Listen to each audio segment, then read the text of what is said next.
Boa noite a todos.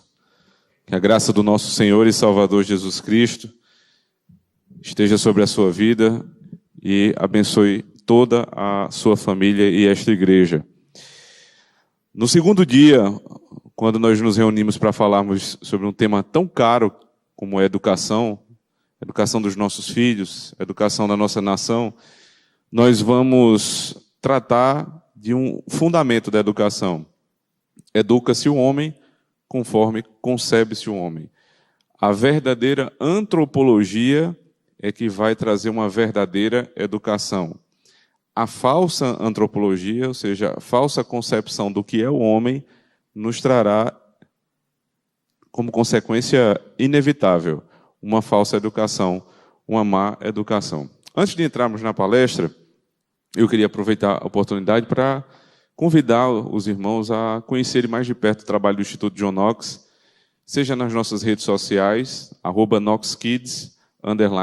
Se você não segue ainda o Instituto John Knox lá no Instagram, siga Knox Kids e conheça mais o que nós temos feito lá em Campina Grande, na nossa escola presencial, nas nossas unidades parceiras, João Pessoa, Recife, Fortaleza e Campo Bom, no Rio Grande do Sul, e também o trabalho que é feito pela internet no portal institutojohnknox.com.br. Então, se você quer conhecer mais, ou pelo Instagram, @KnoxKids_, ou no nosso site, institutojohnknox.com.br. Se ficou difícil de escrever, depois eu posso ajudar os irmãos. Se o pessoal puder projetar, também vai nos ajudar. Amanhã, nós falaremos à tarde sobre a influência do marxismo na educação brasileira e, por fim, vamos trazer uma proposta educacional que tem dado certo. Proposta cristã clássica que, ao longo da história, sempre deu certo e agora que nós estamos retomando, tem dado excelentes frutos. Então, eu quero mostrar, no final dessa sequência de palestras, quais são os resultados que nós temos obtido com esse trabalho em Campina Grande, no Brasil, nos 26 estados, mais o Distrito Federal e mais 9 países do mundo que o Senhor nos deixou atuar com a educação. Tá aí. Agora facilitou, né?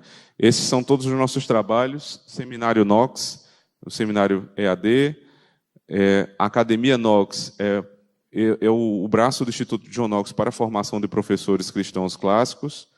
Knox Baby é uma mini tutoria que nós damos de graça para pais com crianças de 0 a 2 anos. Se você tem filhos de 0 a 2 anos, ou tem alguma amiga ou sobrinho, alguém da família que precisa, é só entrar no institutojohnknox.com.br e ir lá na aba Knox Baby, baixar o material gratuito. Crianças acima de 2 anos, Knox Kids, e para jovens e adultos que desejam ter um melhor preparo a respeito do que diz respeito à nossa vida, seja masculinidade, feminilidade, namoro, casamento, leitura da Escritura, nós temos o Escola da Família. Então, em outra oportunidade, se você puder, visita o nosso site e também o Instagram do Instituto. Dito isso, quero convidá-los a, por favor, abrirem suas Bíblias no primeiro livro da Escritura, no segundo capítulo, Gênesis 2.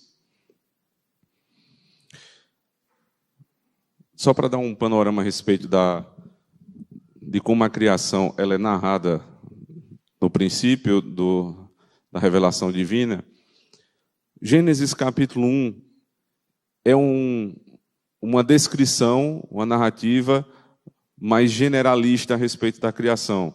Existiam muitas informações para serem dadas, então o Espírito Santo conduziu Moisés a escrever Gênesis 1 dessa maneira, de maneira mais genérica. Então ele fala em poucas palavras sobre muito da criação.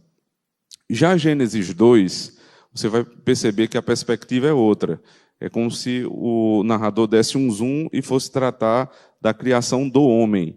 Então, como Deus criou o homem, primeiro no capítulo 1, como foi lido aqui do verso 26 a 28, é dito que o homem foi criado à imagem e semelhança do Criador, e no capítulo 2, como se deu a criação do homem e da mulher. Nós vamos nos concentrar na criação do homem, como princípio da raça humana e entender a partir disso como nós somos diferentes dos animais e como essa concepção de homem é importante para a educação. Gênesis 2, versos 4 a 7, por favor, acompanhe a leitura. Estas são as origens dos céus e da terra, quando foram criados, no dia em que o Senhor Deus fez a terra e os céus. E toda a planta do campo que ainda não estava na terra, e toda a erva do campo que ainda não brotava, porque ainda o Senhor Deus não tinha feito chover sobre a terra, e não havia homem para lavrar a terra. Um vapor, porém, subia da terra e regava toda a face da terra. E formou o Senhor Deus, o homem, do pó da terra, e o soprou em suas narinas o fôlego da vida, e o homem foi feito alma vivente. Amém. Vamos até a presença de Deus em oração. Por favor, curva a sua cabeça, feche os seus olhos. Oremos. Santo Deus, nós estamos reunidos aqui, não meramente para nos exercitarmos racionalmente, para acumularmos conhecimento, Senhor. Mas o conhecimento que vem da Tua palavra, ele nos eleva para mais próximo do Senhor, para que nós possamos viver uma vida mais gloriosa, à semelhança do nosso Criador. Nós possamos, Senhor Deus, ter na nossa vida os mesmos princípios que a Tua palavra nos ensina, seja na formação de família, no matrimônio, na educação dos nossos filhos e na condução da Tua igreja. A Tua palavra é suficiente para todas estas coisas. E nós te pedimos que nessa noite o Teu Espírito Santo nos governe, nos guie e abençoe esta palestra para a honra e glória do Teu nome em Cristo nosso Senhor. Amém. Estudar para quê? Por que eu devo estudar? Na nossa concepção comum de estudos, nós estudamos para uma finalidade que geralmente é utilitarista. Então você passa e tem alguém lendo um livro e você pergunta, você está estudando para quê? A pessoa tem que dizer, estou estudando para a prova. Ah, então está estudando para a prova. Ah, tá bom. E você está estudando para quê? Não, eu estou estudando porque eu preciso passar no Enem para medicina. Então ele está estudando para a medicina. Um é para a prova específica da escola, o outro está estudando para a medicina. Mas tem mais alguém em casa que também está estudando. E você faz a mesma pergunta e a pessoa diz, não estou estudando para nada não. E aí você fica meio estranho assim, né? Estudando para nada? Pois é. O estudo nem sempre tem uma finalidade próxima ou utilitarista, ou pelo menos não deveria ter.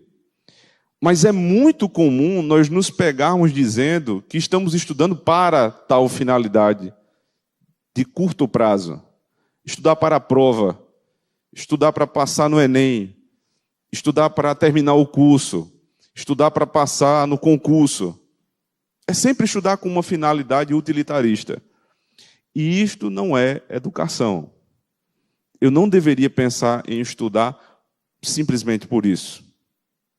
Outras formas de nós entendermos a educação é falarmos que a educação é para a formação do cidadão. Nós devemos criar uma escola para formarmos bons cidadãos. Veja, nada contra ser um bom cidadão, tudo a favor. Nós somos cidadãos deste mundo e precisamos exercer a nossa cidadania. Mas eu não sei se você parou para pensar qual é o conceito de cidadão. Isso é apenas uma parte do nosso ser. É o elemento político da nossa existência. Ser um bom cidadão é ser um agente político que sabe o seu próprio lugar. Então, eu, nas eleições, voto, cobro e consigo, né, com muita dificuldade, seguir as leis. Então, eu sou um bom cidadão. Mas é uma parte só da minha vida, não é o meu todo. Então, pensar em educação para a formação apenas do cidadão é muito pouco. Eu deveria pensar mais do que isso. O cidadão é o ente político, é parte do meu ser, não é o meu ser todo. Portanto, pensar em educação para a formação do cidadão somente é pensar como os políticos querem que nós pensemos. Eles querem formar bons cidadãos porque estes cidadãos são os soldadinhos de chumbo do Estado. A polis deveria ser organizada com bons cidadãos. Este era o pensamento grego. E nós devemos ter cuidado com esse tipo de pensamento, porque apesar de ter um fundo de verdade, não é a verdade completa. Também deveríamos ter cuidado com a ideia do estudar para uma profissão, já mencionado aqui. Estudar para uma profissão é parte do meu ser, assim como ser cidadão, ser profissional.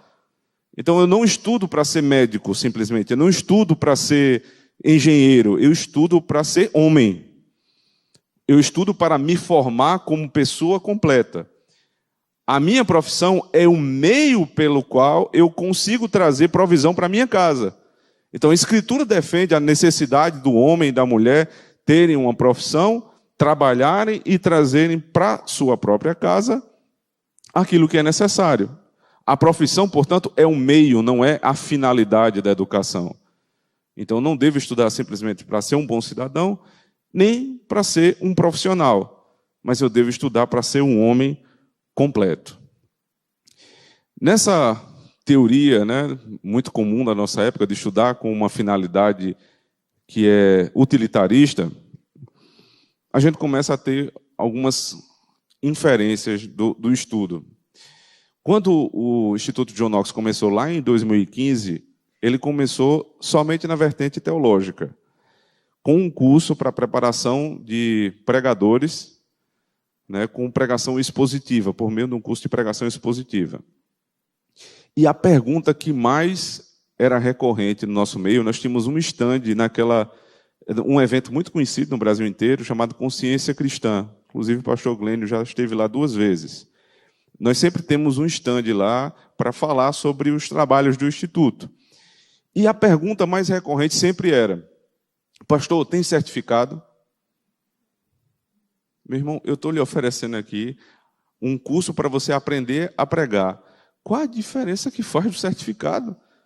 Se você quiser, eu lhe dou um certificado agora. Certifico que o irmão fulano de tal esteve em nosso stand e assine embaixo e carimba. Mas o que é que vai mudar na tua vida?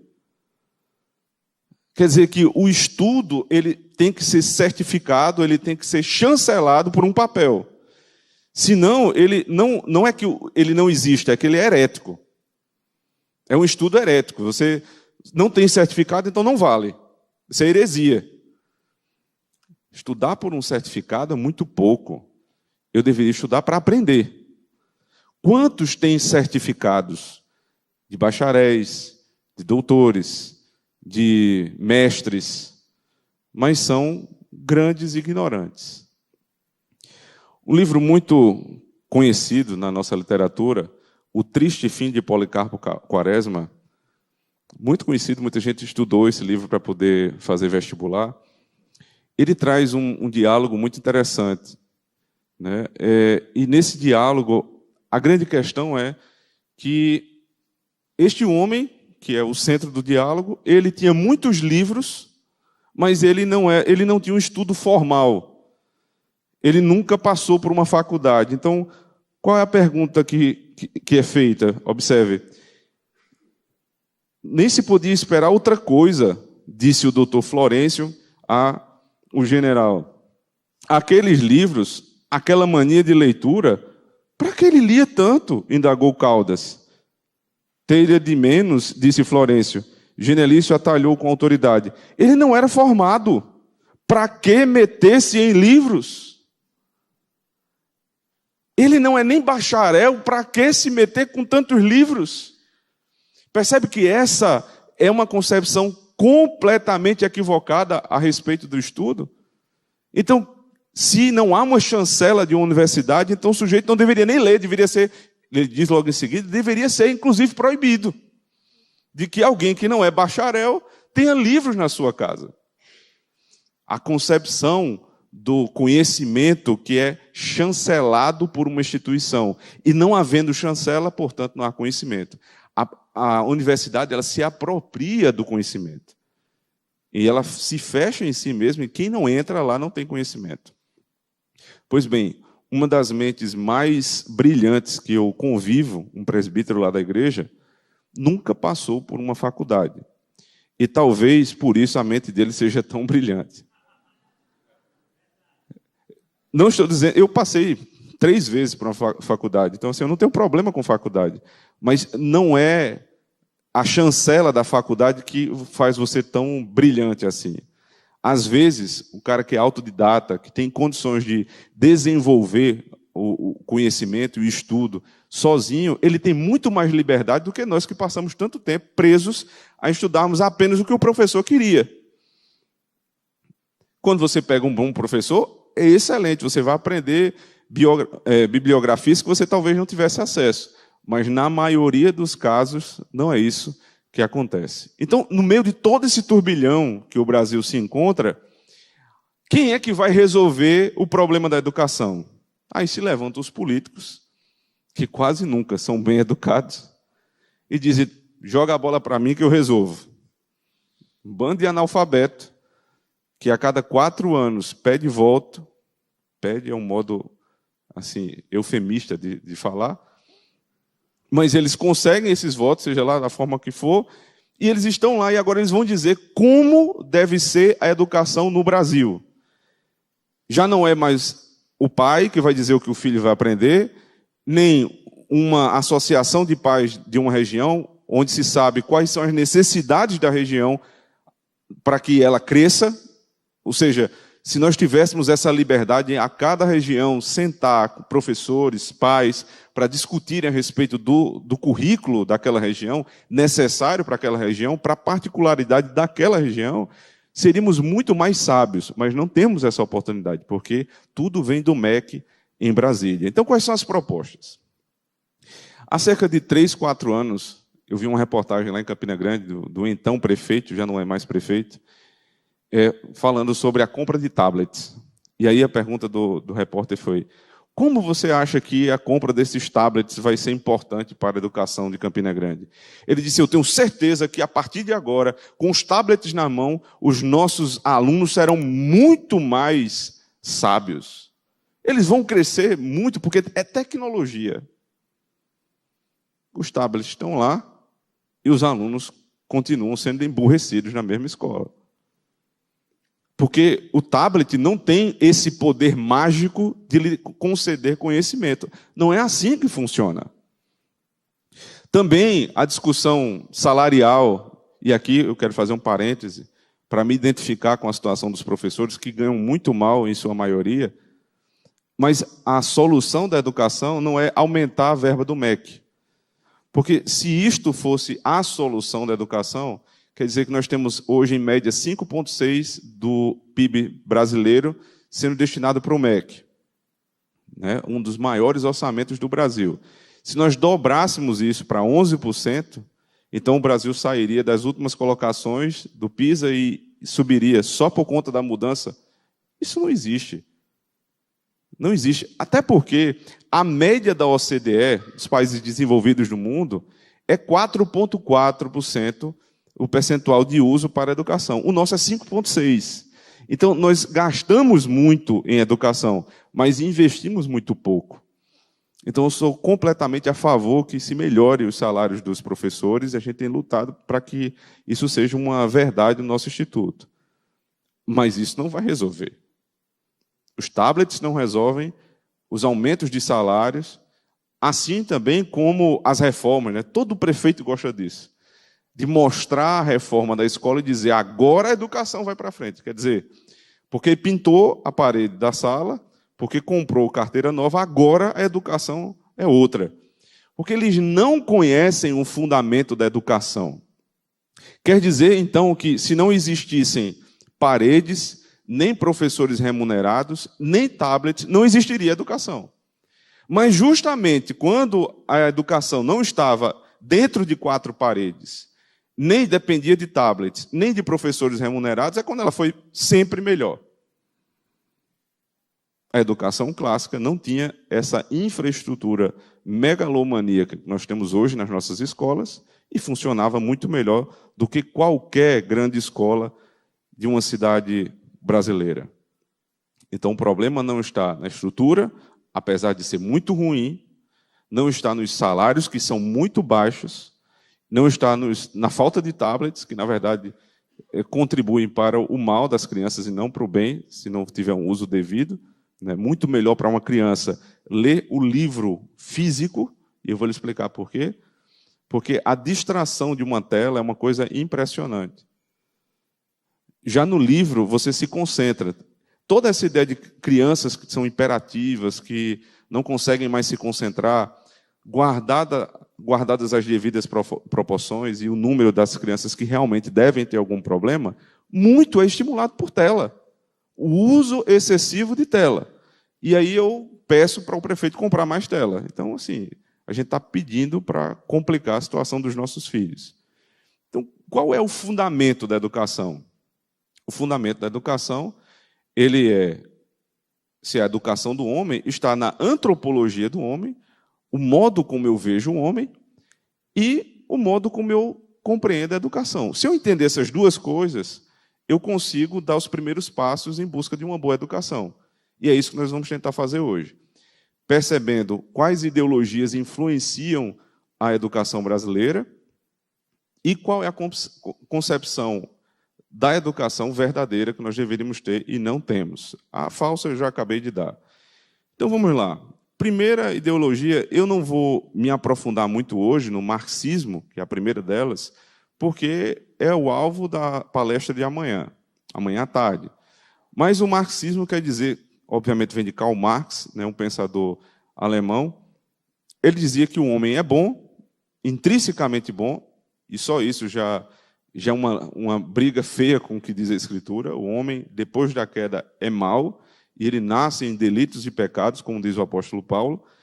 E esse homem bom, ele tem um problema com a sociedade, porque você coloca a sociedade como um ente impessoal. A sociedade é quem o corrompe, mas a sociedade é feita de homens. Então, se os homens são bons, como a própria sociedade pode corrompê-lo? Me parece um pensamento circular. Então, o homem é bom, está oprimido por uma classe dominante. Então, alguns que eram bons se corromperam e passaram a dominar. E a redenção deste homem vem pela revolução proletária. Então, aqueles que estão na base da pirâmide precisam se levantar e imprimir uma revolução contra os que estão lá em cima da pirâmide. E isso vai trazer igualdade, justiça social e todas aquelas outras baboseiras que eles defendem. Para não falar muito sobre isso, eu vou citar só um dos grandes teóricos da pedagogia que estão muito, mas muito influenciados pelo marxismo.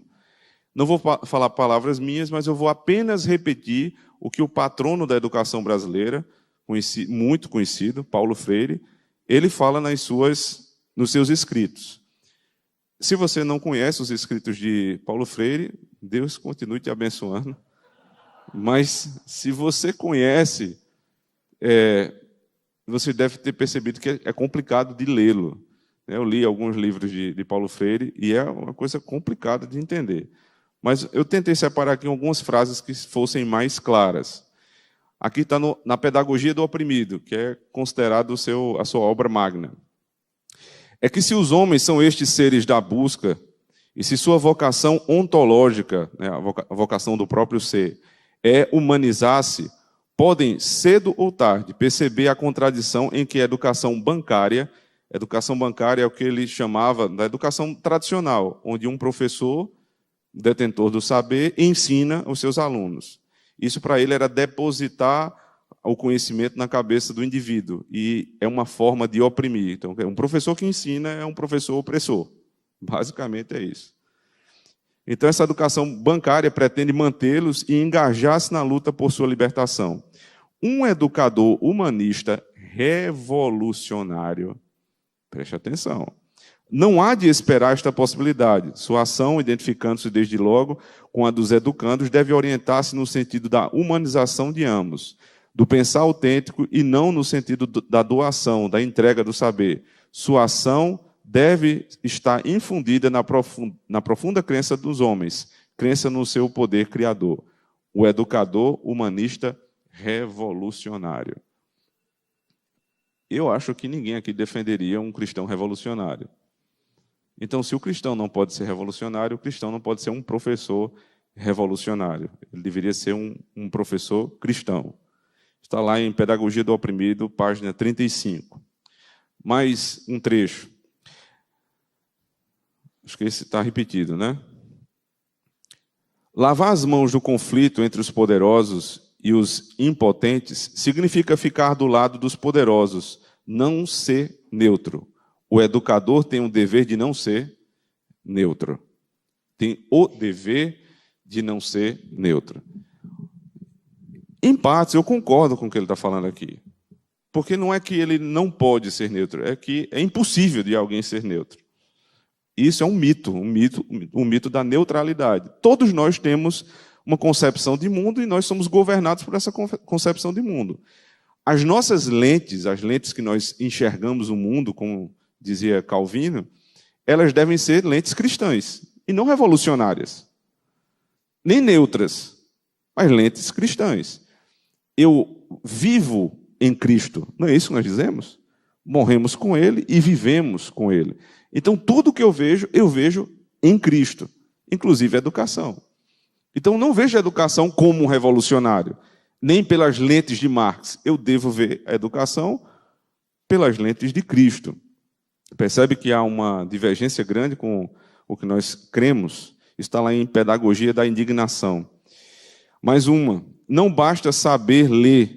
Essa, para mim, é a pior de todas. Não basta saber ler que Eva viu a uva. É preciso compreender qual a posição que Eva ocupa no seu contexto social. Quem trabalha para produzir a uva e quem lucra com esse trabalho. Aqui está a concepção marxista da educação paulo-freireana. Então, Eva viu a uva, não importa. Importa quem plantou a uva, quem colheu a uva, quem vai lavar a uva, quem vai pisar a uva e quem vai ganhar mais dinheiro. Esse trabalho que ele fez de alfabetização de adultos começou lá no Rio Grande do Norte. Eu estou tentando me lembrar do nome da cidade, um nominho pequenininho. Mas ele começa esse trabalho lá no Rio Grande do Norte e a concepção era de uma alfabetização globalista, né? Você não ensina o som da letra, a voz da letra, né, e o nome da letra, mas você ensina palavras por associação. Então tem bola, aí você coloca uma bola de lado, a criança vai associar a bola com aquele signo e vai começar a ler dessa maneira. Obviamente isso não funciona. Mas, por exemplo, quando tem lá tijolo e eles estão dando aula para pedreiro, aí ele faz com que a sala de adultos faça a correlação entre a figura e o símbolo, e daí eles começam a pensar, o que é que se faz com tijolo? Aí alguém se levanta e diz, faz uma casa. Ah, é verdade. Com que mais se faz a casa? Ah, tijolo, cimento, areia. Vocês já fizeram muitas casas? Ora, eles são pedreiros. Já fizemos muitas casas. Mas deixa eu perguntar uma coisa. Alguma delas é de vocês? Aí eles param para pensar, não. Nenhuma delas é nossa. Como é que vocês fazem casas e vocês não têm uma casa?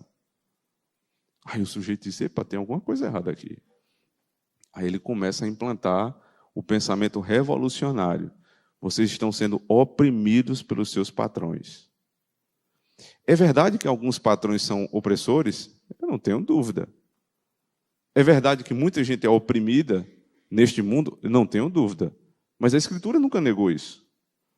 Só que a Escritura me ensina a ser satisfeito, não acomodado, mas satisfeito com a minha própria posição. O 5º mandamento nos ensina isso.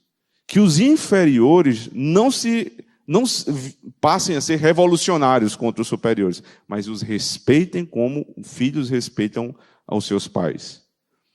E fala para os pais, como o apóstolo Paulo fala lá em Efésios capítulo 6, que não desrespeitem os seus filhos.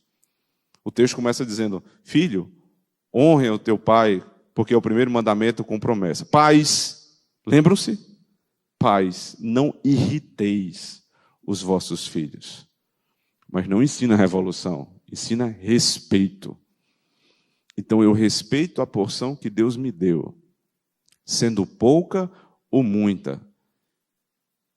Eva viu a uva, o professor deveria chegar lá e ensinar gramática. Se ele está dando aula de português, ele ensina gramática e não revolução. Ele não é neutro. O professor cristão também não é neutro. Só que na hora de ensinar Eva viu a uva, ele não vai ensinar uma doutrina a respeito de uvas e evas. Mas ele vai ensinar como se lê o texto. E no momento apropriado, né, quando se vai ler um texto bíblico, ele pode fazer aplicações bíblicas numa escola que declara a sua fé. Por isso era chamada escola confessional. Hoje à tarde nós gravamos um programa, pergunta excelente do pastor. Qual a diferença de uma escola regular para uma escola confessional? Ambas são confessionais. Só que a escola regular, ela não é clara e explícita a respeito do que ela crê. A propaganda é: nós somos neutros. Aqui nós não temos partido. Aqui nós não ensinamos ideologia. Então, por isso não pode entrar religião, porque o Estado é laico. Aí você coloca lá e o professor é marxista. Na escola confessional não tem isso. Está lá escrito na frente: esta é uma escola cristã clássica, confessional. Há um contrato onde você assina que o seu filho vai ser ensinado segundo a palavra de Deus. Então está tudo explícito, ninguém está sendo enganado. Porque nós cremos que não há neutralidade, mas nós não somos filhos da mentira. O nosso pai, ele é a própria verdade. O marxismo é um engano. Ele vende justiça social e entrega nações pobres, miseráveis. O marxismo, ele promete muita coisa boa, igualdade, e aí quando você vê, eles de fato entregam, mas é a igualdade de todo mundo miserável. Havia, inclusive, uma aproximação muito grande de Paulo Freire com a Revolução Cubana. Inclusive, ele visita Cuba em 1960, pelo menos na década de 60, e um apreço por Che Guevara, um dos maiores assassinos que a história da humanidade pôde conceber. E é este homem que é considerado o patrono da educação brasileira. Ora, se ele é o patrono, quais são os resultados desta educação com este patrono? Nós avaliamos o educador pela educação. Aí vocês façam suas próprias conclusões. A segunda forma de enxergar a educação é o modelo positivista, que todo mundo se animou aí no governo passado, né? Quando começaram a estourar no Brasil inteiro as escolas militares ou cívico-militares. Lá em Campina Grande, inclusive, abriu uma. Não sei se aqui em Londrina tem alguma. Tem, né? Então todo mundo se animou. Agora vai, porque militar coloca as coisas nos eixos, tem autoridade, as coisas lá funcionam. Mas, espera aí, muita calma nessa hora. Como é que os nossos militares foram formados? Eles foram formados no modelo positivista. E o que é o positivismo? Nada mais é do que cientificismo. Se a coisa não pode ser explicada segundo a ciência, ela não vale. Ela simplesmente não deve ser considerada. E os nossos militares são extremamente cientificistas. Tudo para um militar precisa ser especializado. Você deve ter percebido que o nosso governo anterior tinha em cada cargo um especialista, o que é muito bom. Mas não quer dizer que uma pessoa que não foi formada naquela área não possa exercer de maneira condizente com o cargo aquilo que ele deveria fazer. Porque no ministério, o que se tem são cargos políticos, muito mais do que cargos efetivamente especializados. Um bom político com uma boa proposta faz com que os especialistas que estão abaixo dele funcionem muito bem. Então, quando você pega toda a educação e joga para o militar, e eu não tenho nada contra os militares, e tudo a favor, inclusive, do último governo, se a gente comparar com esse, pelo amor de Deus. Mas eu estou me detendo a um ponto. Não será a nossa salvação entregar os nossos filhos aos militares, porque eles têm um problema sério com a antropologia. Se, para Marx, o homem nasce bom e é corrompido pela opressão daqueles que estão acima, para Augusto Comte, que é o grande nome do positivismo, né, o homem ele é liberto pelo conhecimento da ciência, por meio da ciência. Isso tem fundamentos muito fortes na Revolução Francesa do século XVIII. O positivismo ele simplesmente descarta a teologia, a metafísica, a filosofia histórica conforme a Escritura e defende a ideia de que o conhecimento científico é a única forma de conhecimento verdadeiro. De acordo com os positivistas, somente pode-se afirmar que uma teoria é correta se ela foi comprovada através de métodos científicos válidos. Você quer um exemplo de como isso nem sempre é verdadeiro? A pandemia nos mostrou isso. Existia um grupo que dizia: se qualquer medicação não tiver a aprovação em 3º grau, a gente virou até especialista, né, em aprovações de medicamentos. Não, esse está na 3ª fase. Então, esse aqui eu vou tomar. Não, esse está na 2ª. Então, eu não tomo. Quer dizer, o sujeito está para morrer ou viver. E tem um medicamento experimental. Em qualquer outra circunstância, às vezes você assina até um termo e toma. Mas no Covid não era possível. Você só podia tomar se fosse coerente, se não fosse genocida, se não fosse negacionista, e todos aqueles termos, se tivesse passado por todas as aprovações científicas. Então, assim, o meu corpo está precisando de algo agora. E existe ali uma possibilidade de cura. Por que eu não vou tomar? Eu vou tomar. Né? Em cada região tem aqueles líquidos milagrosos. Né? Lá no Nordeste tem uma chamada água rabelo. Água rabelo o pessoal toma para dor de cabeça e câncer. Eu nunca vi um negócio tão milagroso assim. Funciona para tudo. Tem comprovação científica? Não. Você vai impedir o cara de tomar água rabelo? Eu nunca vi ninguém morrendo de água rabelo. Funciona ou não funciona? É outra história. Agora, você impedir as pessoas de pensarem, desenvolverem algo, porque não tem ainda a última comprovação científica, nada menos científico do que isso. A ciência é justamente a prática da dialética. Alguém pensa uma tese, o outro se contrapõe àquela tese até se chegar a uma antítese. E assim a ciência foi desenvolvida. Como é que agora você encerra? Só tem um lado, o outro lado não pensa. Aí encerrou o pensamento científico. Então, o positivismo tem as suas peculiaridades e suas qualidades, mas não é a solução, porque ele despreza parte do que é o homem. O homem ele é um ser material, porque ele tem corpo, mas ele é um ser espiritual.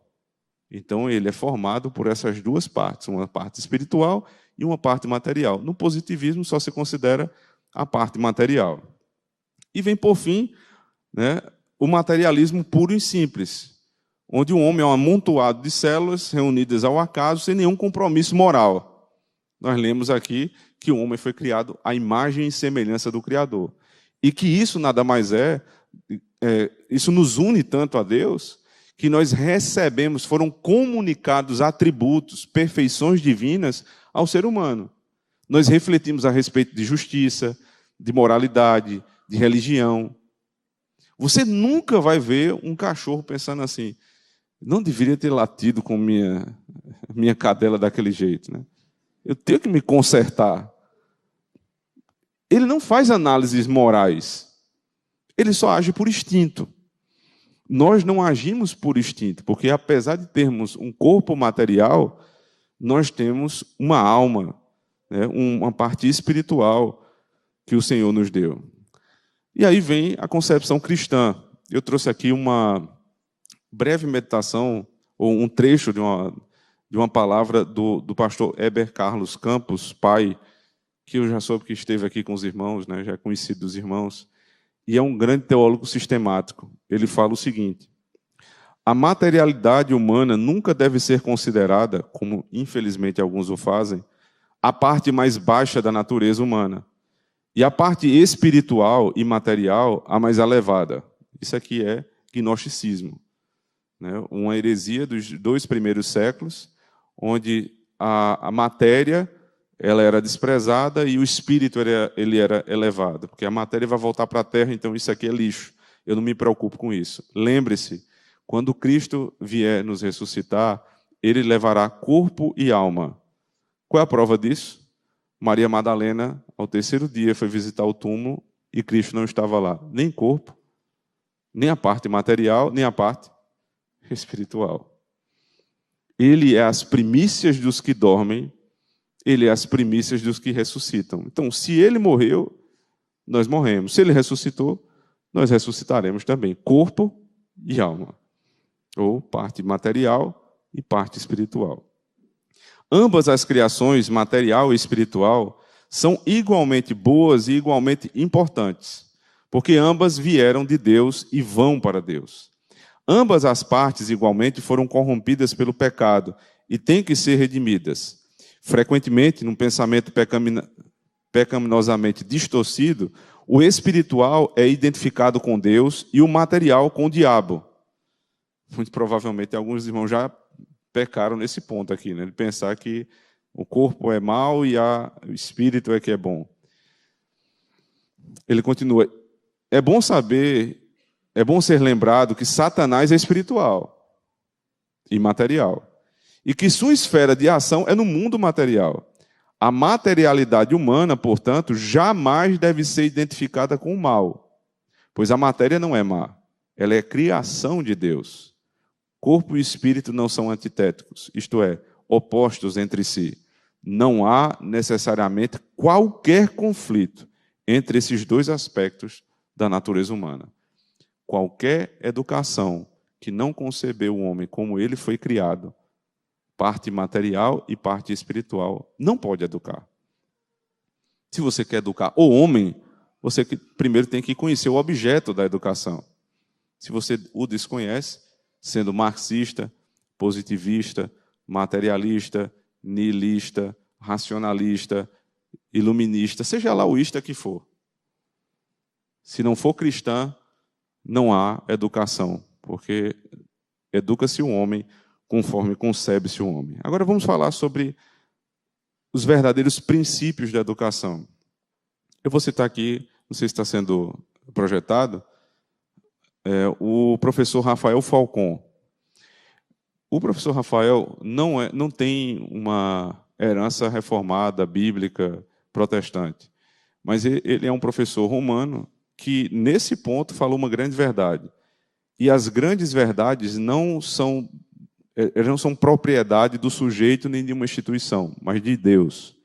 Se um professor, né, fala a verdade, não me importa mais agora o que ele pensa em relação à teologia. Esta verdade é verdade.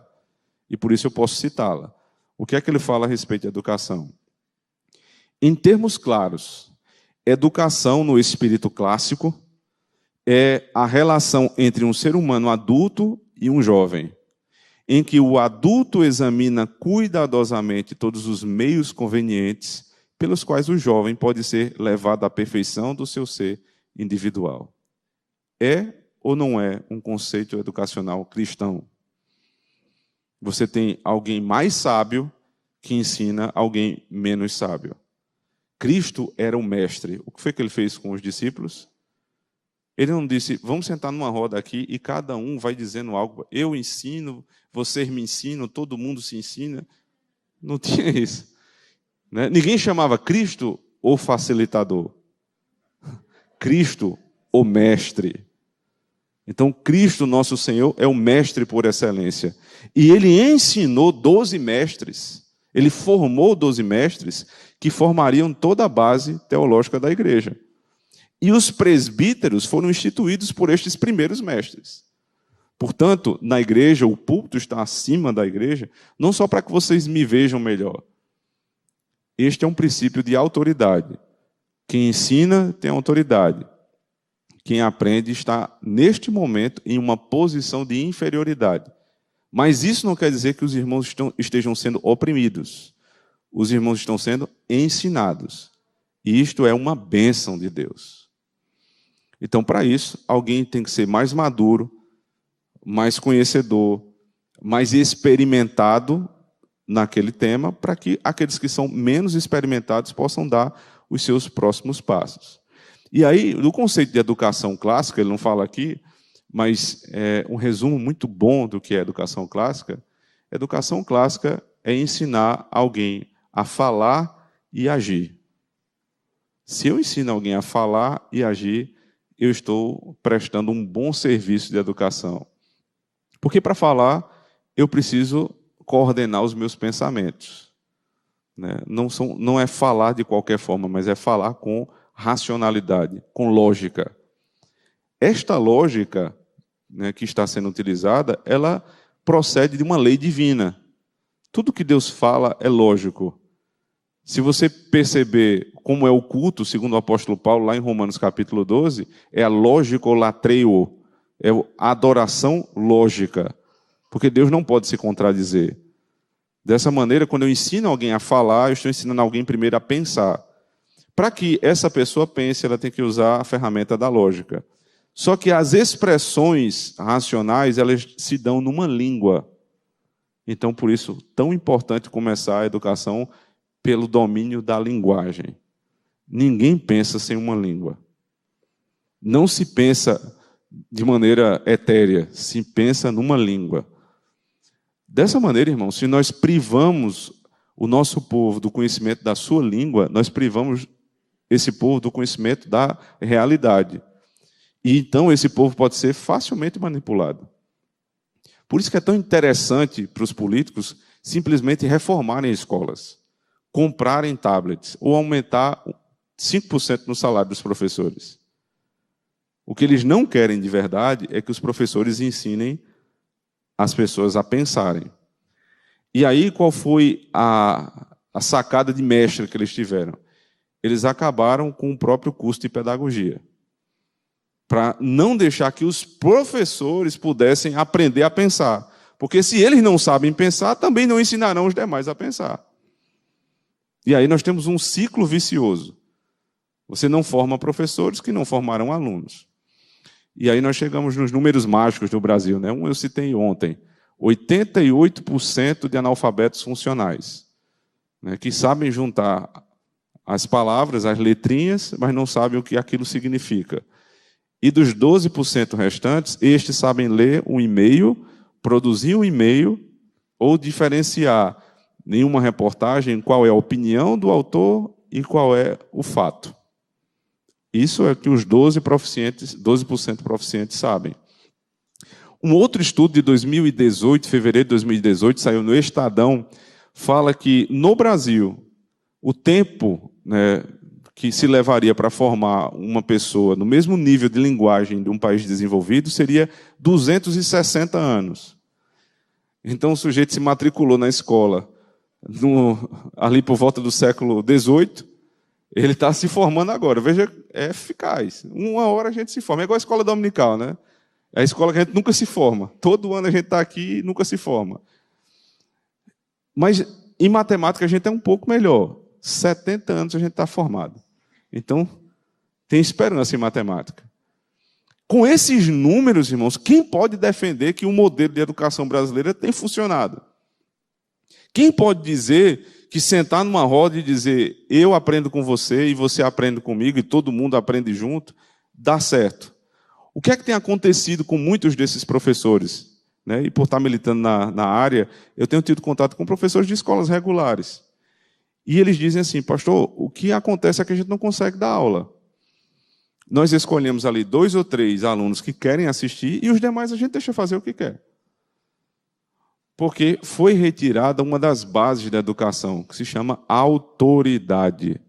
Se não há autoridade, não há educação. Porque o princípio é que um mestre fala e os outros ouvem. Se o mestre fala e todo mundo fala, não existe compreensão, portanto, não existe educação. Eles estão sentindo, os próprios professores, que muitas vezes militam em favor desse pensamento contrário à Escritura, percebem que o resultado é péssimo. E aí eles ficam pensando, e agora o que é que a gente faz? Aí é a hora onde a igreja entra. Nós somos a consciência do mundo, irmãos. Não é o mundo que nos ensina como viver, como ter família e como educar filhos. Nós ensinamos a eles. Nós devemos voltar a ter essa preponderância, esta relevância no mundo. Não nos fazendo amiguinhos dos outros, mas dizendo, vocês não sabem de nada e vejam como é que nós educamos os nossos filhos. Mas se nós entregamos os nossos filhos para que eles eduquem, então nós estamos dizendo, vocês sabem mais do que nós sabemos. Abandonando aquela herança que nós vimos ontem, é impossível esperar resultado diferente. Ora, se você faz sempre a mesma coisa, como é que você espera um resultado diferente? Isso é uma coisa que não tem lógica, talvez seja fruto da nossa educação. Qual o pensamento bíblico, né, de um autor bíblico a respeito de educação? Eu vou citar Calvino, mas eu queria deixar claro aqui, irmãos, os nossos reformadores eles não tiveram tempo de formular manuais educacionais para a igreja, porque eles estavam envolvidos na reforma. Eles precisavam plantar igrejas, eles precisavam resolver os debates teológicos, né? Questões sobre soteriologia, né? Doutrina da salvação, doutrina da igreja, governo de igreja, a questão da intercessão somente em Cristo. Então, tinha muitos problemas mais urgentes. Então, você não tem um texto de um reformador que fala explicitamente sobre educação. Mas você tem, por exemplo, as Institutas de João Calvino, que abrem o texto depois do prefácio, né? Logo em seguida, o prefácio é o conhecimento de Deus e o conhecimento de si próprio. Não nos conheceremos a nós mesmos se nós não conhecemos primeiro o Senhor. Então, aí você já tem um caminho para seguir. Nenhum homem que não conhece a Deus conhece a si mesmo e, consequentemente, não conhece de verdade o mundo. Então, se isto é verdadeiro, como é que eu vou buscar no mundo o conhecimento para a minha vida? São eles que têm que buscar no nosso meio qual é a verdadeira concepção de vida bem formada para que um homem seja aquilo que Deus requer de nós. Então, educar um homem é dar-lhe a chance de se encontrar com Deus por meio do conhecimento confirmado pelo Espírito Santo. O papel da educação para Calvino se alia perfeitamente à etimologia da palavra educação, do latim exducere, que significa tirar de dentro para fora, ou seja, desenvolver as potencialidades internas do homem. Isso é uma visão que procede até de Platão, né? Você tem a história da caverna, onde o sujeito ele estava dentro de uma caverna escura e ele não tinha acesso ao mundo. Tudo que ele via era a luz que entrava pela caverna e refletia, fazia sombra das coisas que estavam lá fora. Até o dia que ele resolveu colocar a cabeça do lado de fora da caverna e viu que o mundo é muito mais do que as suas sombras. Isso é educação. Educação liberta. Por isso que na educação clássica você não tem disciplinas, você tem artes liberais. As que libertam o homem da prisão que se chama ignorância. A ignorância é uma grande prisão. Não só a capacidade de aprender, mas também de criar, a qual é inerente ao homem. Aqui vem uma citação direta de João Calvino, falando sobre esse tema. Assim, de muito excelente razão, nos compele a confessar que o princípio educacional, que ele é ingênito no entendimento humano. O princípio educacional é ingênito, está encravado na nossa relação com o nosso ser. Está lá nas Institutas, livro 2. O objetivo central da educação é mostrar ao homem, através do estudo dos textos sagrados, sua essência divina e sua relação com Deus. Quais são, então, os elementos da educação? Primeiro, um educador e um educando, uma relação intencional de ensino. Não é uma relação qualquer, mas onde um está posto ali para ensinar e o outro está para aprender. Na nossa educação, o professor faz que ensina, o aluno faz que aprende, o governo faz que paga e todo mundo faz que está tudo bem. E não está. Basta olhar a situação que nós nos encontramos. Segundo lugar, uma proposta de crescimento intelectual. Tirar um aluno de um lugar e levá-lo para outro patamar. Esse é o trabalho do professor. Você pega, por exemplo, um alfabetizador, ele tira uma criança da ignorância completa e plena das letras e entrega uma criança lendo. Esse é o trabalho de um professor. Tem efeito na vida da criança. Tem coisa mais linda do que quando você está com uma criança que está aprendendo a ler, ela está no carro. Eu já passei por isso, né? Por isso que eu estou lembrando agora. Começa, farmácia. Eita, papai, farmácia. Aí, meu amigo, agora se prepare. Viu? Posto de gasolina, farmácia, né, centro, loja, shopping. Ela quer ler tudo. Porque ela se sente orgulhosa. Eu agora consigo ler também.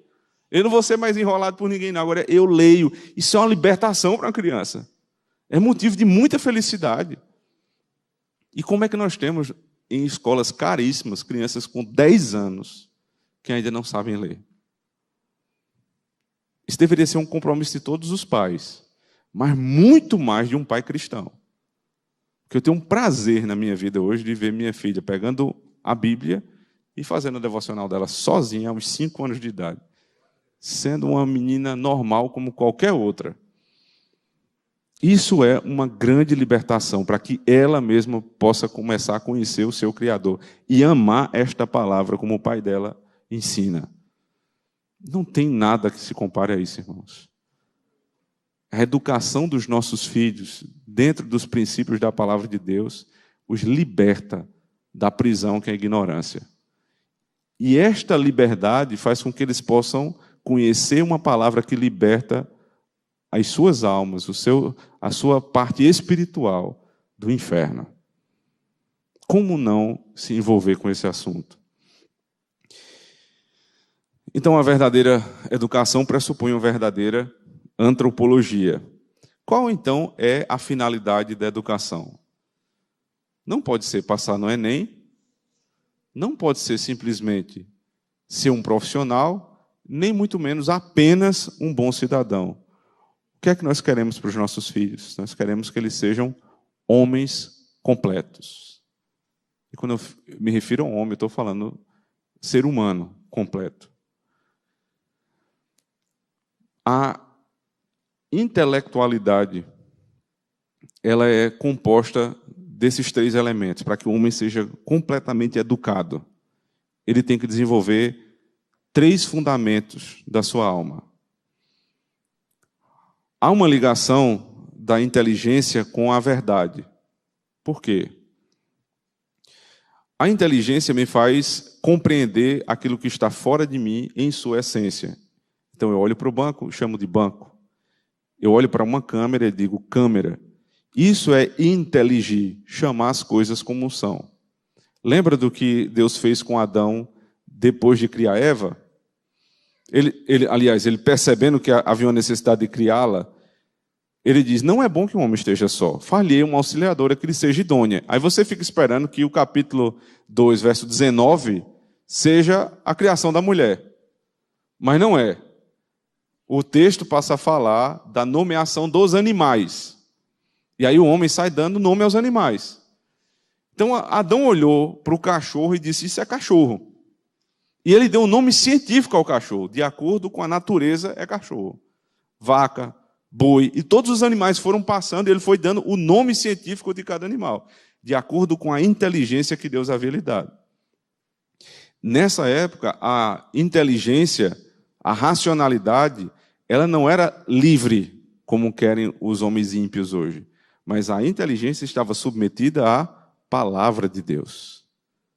Então ele era de fato inteligente, porque ele buscava a verdade. Ele não chamava gato por lebre, cachorro por jacaré, homem por mulher. Ele chamava cada ente segundo a sua natureza. E isso é verdadeiro e isso é inteligível.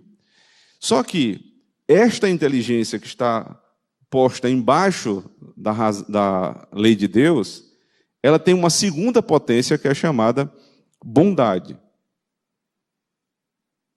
A bondade é você enxergar as coisas do modo como Deus enxerga e chamar de bom o que Deus chama de bom.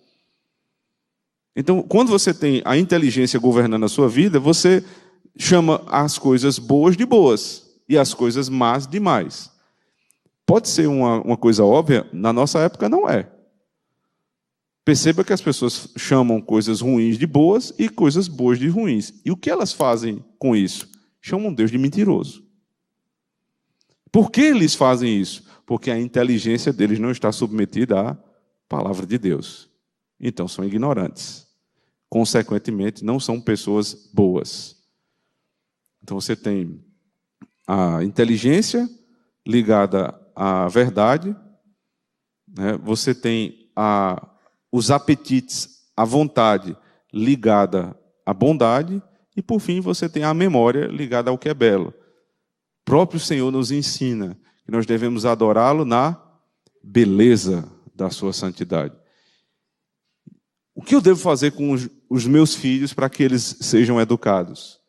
Fazer com que a racionalidade deles seja sempre controlada pela palavra de Deus, para que busquem a verdade. Que os seus apetites sejam voltados ao que é bom, para chamar o que Deus chama de bom, e aquilo que é ruim, de ruim. E para que a sua memória esteja cheia da beleza do nosso Senhor. Aí eu tenho uma pessoa formada segundo o nosso Deus a concebeu. O que é que acontece com o homem lá no Éden? Gênesis capítulo 2 narra a história da criação. Agora Gênesis 3, quando a mulher começa a conversar com a serpente, o final é assim, verso 6. E viu a mulher que aquela árvore era boa para se comer, e agradável aos olhos, e árvore desejável para dar entendimento. Tomou do seu fruto e comeu, e deu também a seu marido, e ele comeu com ela. No capítulo 2, o Senhor deu a lei: não coma do fruto da árvore do conhecimento do bem e do mal. Ele deu bênçãos e maldições pactuais. Se você não comer, você vive eternamente. Se você comer, você morre. Então a razão de Adão compreendeu. Isto é a verdade. Qual foi o primeiro ataque de Satanás? É verdade que Deus disse isso? Que vocês não podem comer de nenhum fruto do jardim? Veja, Eva foi ensinada pelo seu mestre Adão e disse: não, isso não é verdade. Nós podemos comer sim de todos os frutos, só tem um fruto que nós não podemos comer nem tocar. Aí ela já saiu da verdade, né? Porque Deus não tinha falado em tocar. Aí ela já vira legalista, né? Ela já começa a acrescentar lei sobre lei. E ao mesmo tempo ela vira liberal, porque o certamente morrerás ela tira. Aí você já viu uma confusão hermenêutica. Você tem a razão, que já não se submete à lei. O que é que vem em seguida? Os apetites, as vontades vão estar desordenadas.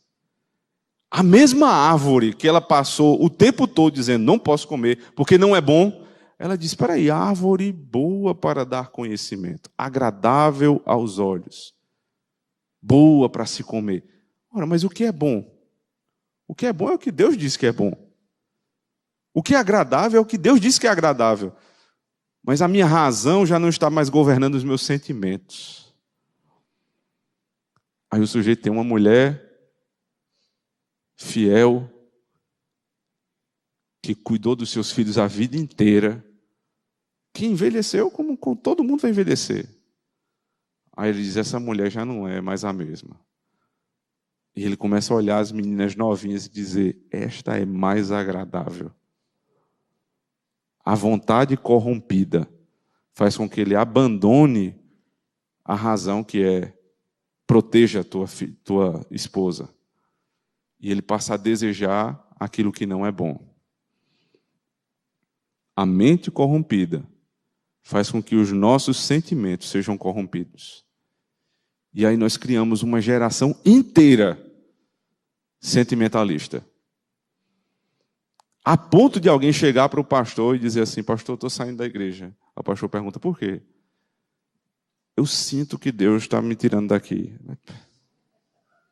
Aí é brincadeira, né, pastor? Eu sinto, aí como é que eu vou dizer que... Eu quero saber qual é o argumento objetivo. Não, pastor, é um sentimento. Eu me sinto melhor na igreja tal. Como é que você vai brigar com a pessoa que está vendida aos seus próprios sentimentos?